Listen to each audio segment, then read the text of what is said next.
But a lot of guys there to see this guy right here, Deshaun Watson, who will be without Laramie Tunsil today and Will Fuller, two major parts of that offense. And then on the other side, Gardner Minshew trying to make the legend continue to grow, trying to spread the mania. International now at this point. Him and DJ Chark. We'll see if that chemistry continues today. Welcome in, everybody, to Game Day kickoff here on Sunday of Week 9. I'm Colleen Wolfe with Steve Smith Sr. Good morning. And Willie McGinnis, and we are excited about this AFC South matchup. But let's take a look at the AFC first here, because the Patriots and Colts are your top seeds in the conference. The Jags currently the 7th seed, just behind the Texans, who are hanging on to that last wild card spot. And guys, the Texans, they've won the division 3 of the last 4 years. Getting to the playoffs, it hasn't been an issue.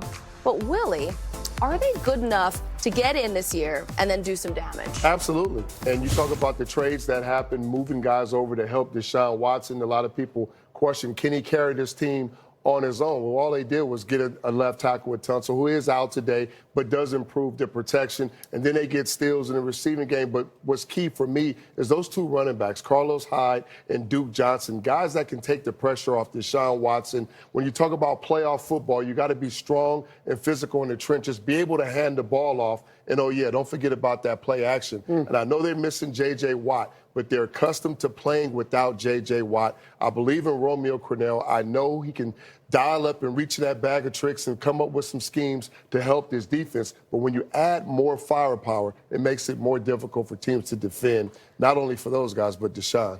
Yeah, and they don't have, like, one – you mentioned the run game there. They don't have one specific runner. They have Carlos Hyde, who's their leading guy, but Duke Johnson, he's averaging over 5 yards per carry. That's their backup running back. Well, when you talk about this offense and you talk about the Texans, you talk about Deshaun Watson, what he brings to the table.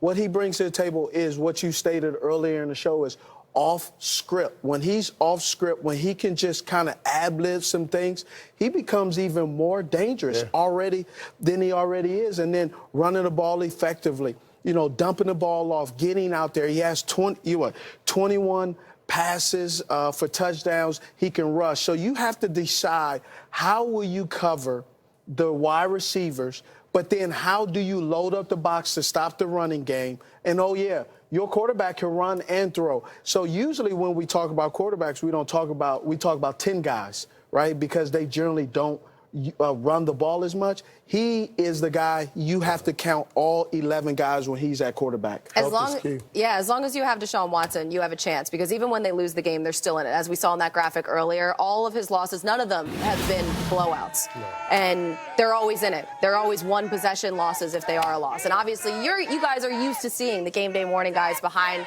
the desk here on Sundays. And obviously, they're calling the game in London. That's where they are today. And the 5th member of our crew is down on the sidelines, Melissa Stark. Good morning, Melissa. So, look, this is the 7th straight year for the Jags in London. What kind of edge do they feel like that gives them today? Well, Colleen, you couple that with the fact that this is the Houston Texans franchise first visit ever here. And, yeah, you're right. Back to 2013, they've played here every year. They're under contract to play through 2020. They've won 3 of the last 4. When you talk to them, they talk about knowing the routine, knowing what to expect, knowing the field conditions. I mean, it's raining slightly. You see my umbrella now. It's thick. It's a mixture of turf and grass. And understanding that and what cleats to wear. Head coach Doug Marrone of the Jaguars and head coach Bill O'Brien of the Texans are great friends. They go way back. So Marrone was giving him a hard time this week, kind of playing it up, saying, oh, when it's your first time, it's brutal. You're totally discombobulated. You don't know up from down. So when we met with Bill O'Brien of the Texans when they just arrived, he said, you make sure to tell him that I feel terrible. I feel awful, with a smile, of course. But no joking aside, this is the first time ever out of the country for Jaguars quarterback Gardner Minshew. And his first ever start came in week 2 in that loss to the Texans. So we asked him, you know, how he has developed, what he knows more since then. And he said, okay, when you don't know what the other team's doing and you don't know what you're doing, there's only one way to go but up. So he hopes that the couple games that he has under his belt and the experience is going to translate into a win here today. And I have to say, officially, Colleen, Minshew Mania has gone international. Wow, I can't believe it. Hopefully for him, his first trip out of the country is a good experience for him. Maybe they bring home a win. I'm sure